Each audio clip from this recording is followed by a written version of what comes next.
Personne ne te manipule par hasard. Si tu te sens parfois invisible, dominé, contourné ou utilisé sans comprendre comment, ce n'est pas parce que tu manques de valeur, mais parce que d'autres comprennent des règles que personne ne t'a jamais enseignées. Machiavel ne cherchait pas à créer des monstres, il dévoilait les mécanismes silencieux du pouvoir réel, celui qui agit sans bruit, sans violence, sans justification morale. Aujourd'hui, ces mécanismes sont partout, dans les relations, le travail, les réseaux, l'argent, l'amour. Cette vidéo ne va pas flatter ton ego, elle va le mettre à nu. Elle va révéler comment Machiavel manipulerait le monde moderne à travers 13 règles de pouvoir que tu subis déjà, souvent sans le savoir. Écris en commentaire la phrase « Je reprends le contrôle ». Abonne-toi, aime cette vidéo et reste jusqu'à la fin, car la dernière vérité est celle que presque personne n'ose affronter. Machiavel écrit à une époque où le pouvoir ne se proclamait pas, il se survivait. Les cités italiennes étaient des champs de bataille psychologiques, où l'illusion coûtait la vie et où la naïveté menait à la chute.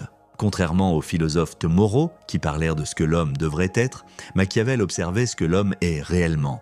Peur, désir, reconnaissance, domination. Voilà la matière première du pouvoir. Avec le temps, son œuvre a été diabolisée, simplifiée, caricaturée, parce qu'elle dérangeait une illusion collective essentielle, celle que le monde fonctionne sur la justice et la sincérité. Aujourd'hui, cette connaissance est encore plus taboue, car elle révèle les blessures modernes, besoin d'approbation, dépendance émotionnelle, perte d'autorité intérieure. Ce que Machiavel décrivait comme stratégie de survie est devenu, dans notre époque, une mécanique invisible qui façonne les esprits sans qu'ils s'en rendent compte. Dès la première chose que Machiavel ferait aujourd'hui, ce n'est pas parler, expliquer ou convaincre. Il observerait, longtemps, en silence.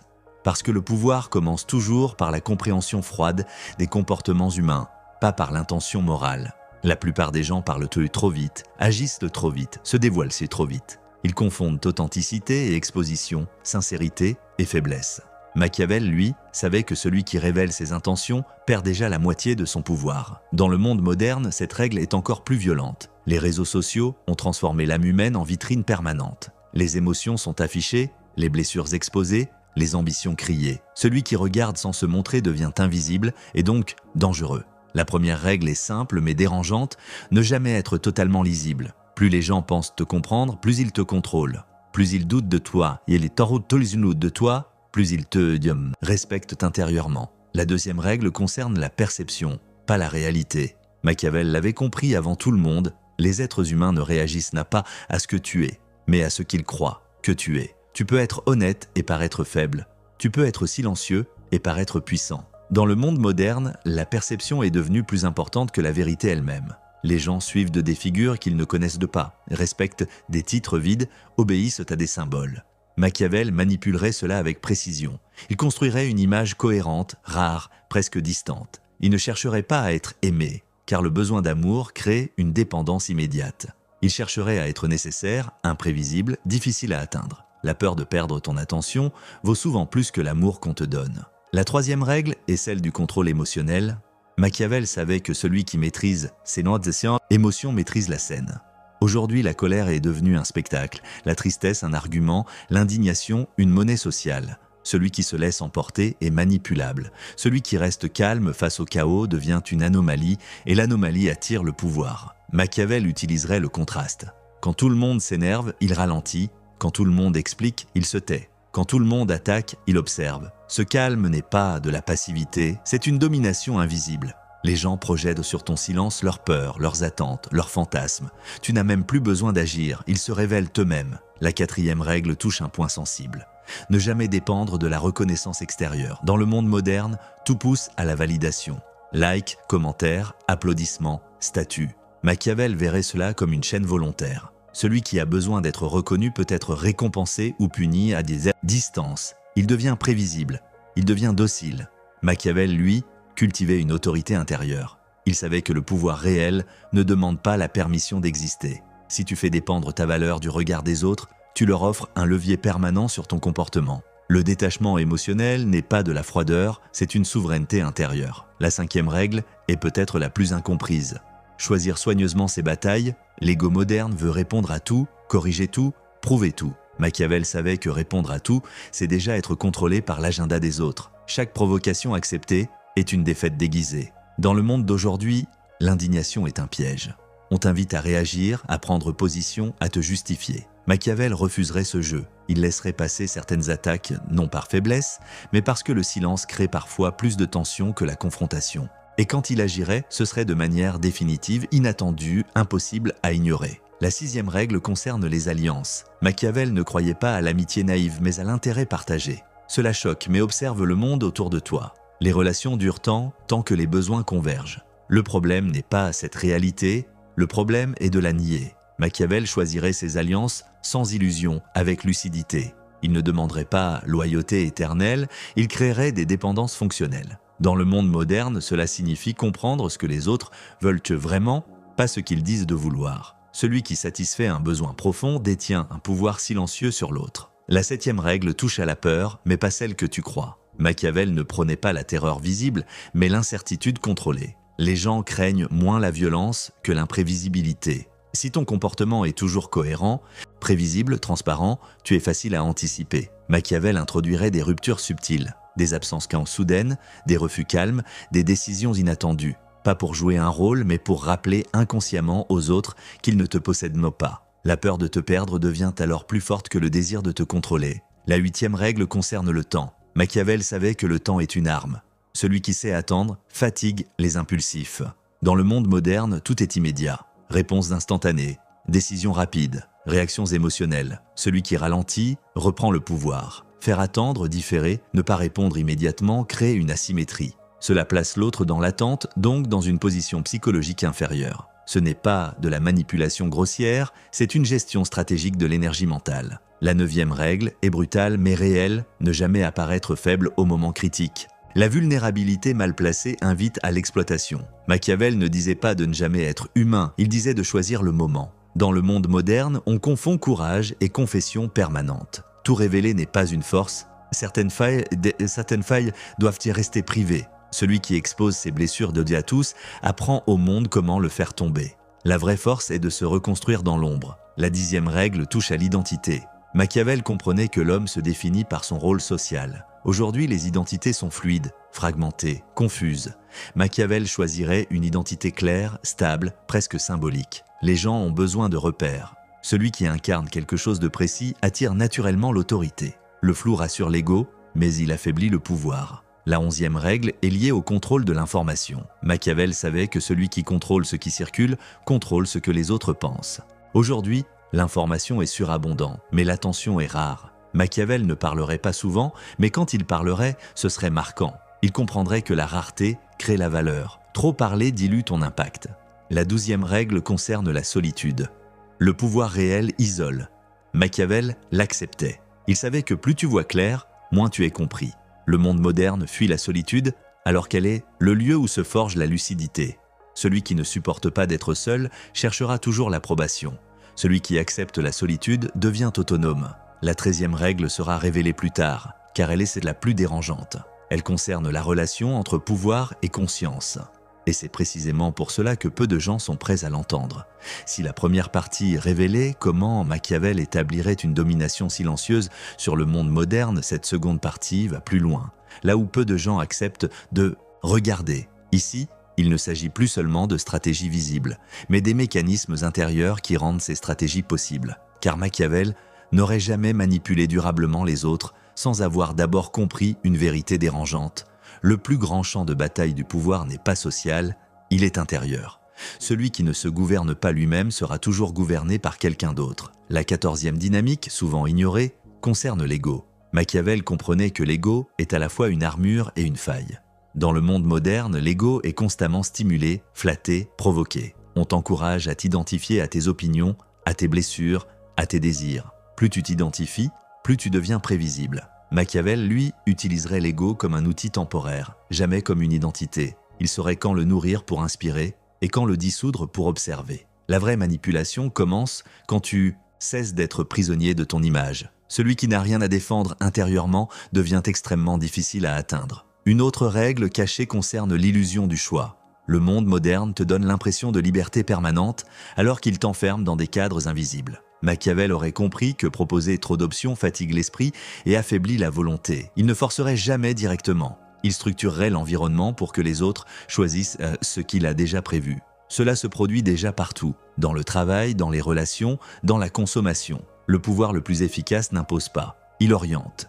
Et plus les gens croient avoir choisi librement, plus ils défendent le système qui les a dirigés. Machiavel s'attaquerait aussi à une illusion moderne dangereuse, la confusion entre bonté et faiblesse.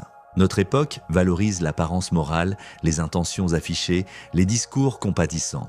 Mais Machiavel savait que la bonté sans structure mène au chaos. Il ne rejetterait pas la morale, il la placerait après la survie, pas avant. Il comprendrait que celui qui veut être bon dans un monde qui ne l'est pas doit d'abord être fort. Sinon, sa bonté devient un outil au service de ceux qui n'ont aucun scrupule. Cette vérité dérange, car elle oblige à renoncer à l'innocence confortable. Un autre point crucial concerne la peur de déplaire. Machiavel aurait observé que l'homme moderne est terrorisé par le rejet social. Être critiqué équivaut à une menace existentielle. Cette peur pousse à l'autocensure, à la compromission, à la soumission douce. Machiavel utiliserait cette peur chez les autres. Mais il travaillerait surtout à s'en libérer lui-même. Celui qui accepte d'être mal compris, critiqué, isolé, reprend une liberté immense. Le pouvoir commence quand tu n'as plus besoin d'être validé pour agir. Il y a aussi la question du conflit. Machiavel ne cherchait pas à l'éviter à tout prix, mais à le contrôler. Le monde moderne fuit le conflit direct tout en alimentant une guerre psychologique permanente. Machiavel choisirait des conflits courts, précis, décisifs. Pas de guerres émotionnelles interminables.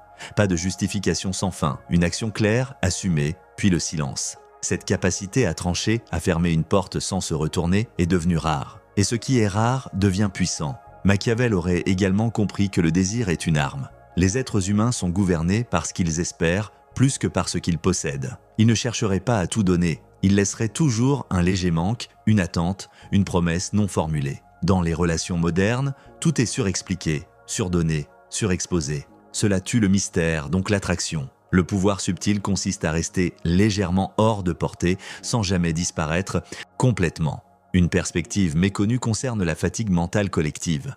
Machiavel aurait observé que les masses modernes s'y sont épuisées. Trop d'informations, trop d'émotions, trop de stimulation. Dans cet état, les gens cherchent inconsciemment des figures stables, calmes, cohérentes. Ils ne hausseraient pas la voix. Ils ralentiraient. Ils deviendraient un point de repos psychologique. Et paradoxalement, c'est ainsi que l'autorité naturelle émerge. Le calme devient une forme de domination dans un monde saturé. Il aurait aussi compris que le discours public est souvent un théâtre. Les gens disent ce qu'ils pensent de devoir dire, pas ce qu'ils ressentent réellement. Machiavel écouterait les silences, les contradictions, les gestes, les retards, les incohérences. Le vrai pouvoir ne se joue pas dans les mots, mais dans ce qui les entoure. Celui qui écoute au-delà des discours voit ce que les autres ignorent. Enfin, Machiavel aurait affronté une vérité que peu osent regarder. Le pouvoir isole non parce qu'il corrompt, mais parce qu'il révèle. Plus tu comprends les mécanismes humains, plus tu perds certaines illusions. Et perdre des illusions, c'est perdre certaines appartenances. Le monde moderne promet inclusion et confort, mais punit la lucidité profonde. Machiavel accepterait ce prix. Il saurait que la clarté intérieure vaut plus que l'acceptation collective. La 13e règle n'est donc pas une technique extérieure, c'est une transformation intérieure. Elle exige de regarder en face une question simple et terrifiante. Es-tu prêt à renoncer à certaines illusions pour devenir libre intérieurement ? Même si cela te rend différent, parfois seul, souvent incompris, c'est précisément cette question qui ouvre la porte à l'application pratique. Comprendre ces règles sans les incarner ne change rien. Machiavel ne cherchait pas des lecteurs brillants, mais des esprits transformés. L'application commence, donc, par un déplacement intérieur, lent mais radical. La première pratique consiste à instaurer un rituel quotidien d'observation silencieuse. Chaque jour, prends un moment pour observer sans intervenir.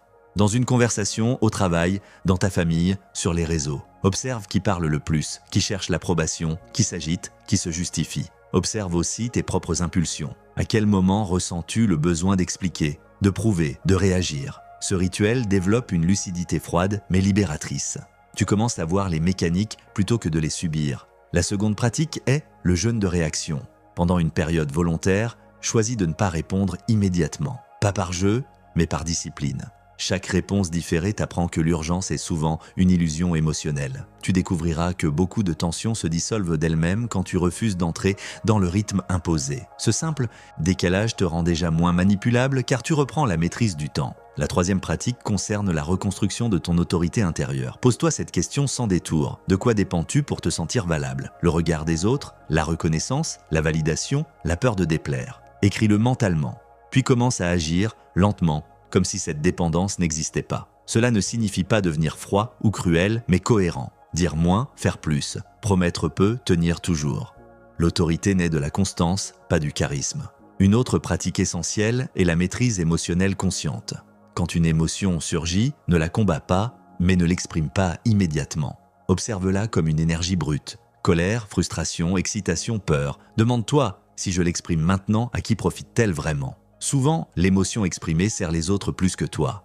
La retenir momentanément te permet de la transformer en clarté décisionnelle. Applique aussi la règle de la rareté volontaire. Réduis volontairement ta disponibilité, pas pour manipuler, mais pour te recentrer. Être toujours accessible te place en position inférieure. La rareté crée de la valeur, mais surtout du respect. Cela vaut pour ton temps, ton attention, tes paroles. Parle moins, mais quand tu parles, sois précis. Les gens commencent à écouter différemment. Un autre exercice puissant est le tri relationnel lucide. Observe quelles relations te nourrissent et lesquelles te drainent. Machiavel ne conservait pas des liens par habitude ou culpabilité. Il comprenait que certaines relations existent pour une phase précise, puis doivent évoluer ou s'éteindre. Cela demande du courage, car rompre intérieurement avec certaines attentes provoque une solitude temporaire. Mais cette solitude est un passage, pas une fin. Travaille aussi sur ton identité symbolique. Demande-toi, que représentes-tu réellement pour les autres ? Pas ce que tu aimerais représenter, mais ce qu'ils perçoivent. Es-tu le calme, le fiable, le flou, le réactif, le disponible, l'imprévisible ? Clarifie intérieurement ce que tu veux incarner, puis aligne tes comportements sur cette identité. Les gens réagissent plus à ce que tu incarnes qu'à ce que tu dis. Un obstacle courant sera la culpabilité. En changeant, certains diront que tu as changé, que tu es devenu distant, froid, différent. Machiavel savait que toute évolution authentique dérange ceux qui bénéficiaient de ton ancien comportement. Ne confonds pas culpabilité et erreur morale. La culpabilité est souvent le signal que tu reprends ton territoire psychologique. Il y aura aussi la tentation de tomber dans l'excès, de jouer un rôle, de manipuler consciemment. Résiste à cela. Le pouvoir durable ne vient pas du calcul permanent, mais de la clarté intérieure. Les règles de Machiavel sont des conséquences naturelles d'un esprit structuré, pas des artifices théâtraux. Enfin, intègre la pratique la plus difficile. Accepter l'inconfort de la lucidité. Voir clair enlève certaines illusions rassurantes. Tu verras des jeux de pouvoir là où tu voyais de la spontanéité. Tu verras des intérêts là où tu voyais de la pureté. Cela peut créer un malaise. Mais ce malaise est le prix de la liberté intérieure. Et ce prix, une fois payé, ne se rembourse jamais. Ces pratiques ne font pas de toi un dominateur brutal. Elles font de toi un être centré, stable, moins manipulable. Et dans un monde instable, celui qui reste stable devient naturellement une référence. C'est ainsi que le pouvoir véritable s'installe, sans bruit, sans violence, sans masque. Ce que tu viens d'entendre n'est pas une invitation à manipuler par plaisir, ni à dominer par ego. C'est une mise en lumière. Machiavel n'a jamais créé le pouvoir, il l'a révélé. Et ce qu'il révèle dérange parce que cela t'oblige à regarder le monde tel qu'il fonctionne réellement, pas tel que tu aimerais qu'il fonctionne. Les 13 règles que nous avons traversées ne sont pas des astuces, ce sont des conséquences naturelles d'un esprit lucide, discipliné, centré. Elles montrent une chose essentielle. Le pouvoir extérieur n'est jamais durable sans souveraineté intérieure. Si tu retiens une seule idée, retiens celle-ci. Tu es influencé bien plus souvent parce que tu ignores que parce que tu comprends. Tant que tu réagis, tu es guidé. Tant que tu cherches l'approbation, tu es dépendant. Tant que tu confonds bonté et faiblesse, tu es exposé. Machiavel n'aurait pas cherché à te changer de l'extérieur, il aurait travaillé à te rendre conscient. Car un être conscient devient naturellement moins manipulable, moins prévisible, moins contrôlable. Le monde moderne adore les apparences, les discours moraux, les émotions affichées. Mais il respecte profondément, même inconsciemment, ceux qui se tiennent droit dans le silence, ceux qui ne s'expliquent pas sans nécessité, ceux qui ne se vendent pas pour être acceptés. Ce type de présence crée une gravité intérieure. Et cette gravité attire ou repousse, mais elle ne laisse jamais indifférent. La question finale n'est donc pas « vas-tu utiliser ces règles ?» Tu les utilises déjà ou tu les subis déjà? La vraie question est plus inconfortable. Es-tu prêt à voir clair sur toi-même, à renoncer à certaines illusions, à accepter d'être parfois incompris pour rester aligné, à perdre certaines relations pour ne plus te perdre toi-même? Si cette vidéo a éveillé quelque chose en toi, écris simplement en commentaire « Je choisis la lucidité ». Abonne-toi, aime cette vidéo et reste proche de cette chaîne. Ici, on ne te promet pas du confort, On te propose de la clarté, et parfois, la clarté est la forme la plus rare de pouvoir.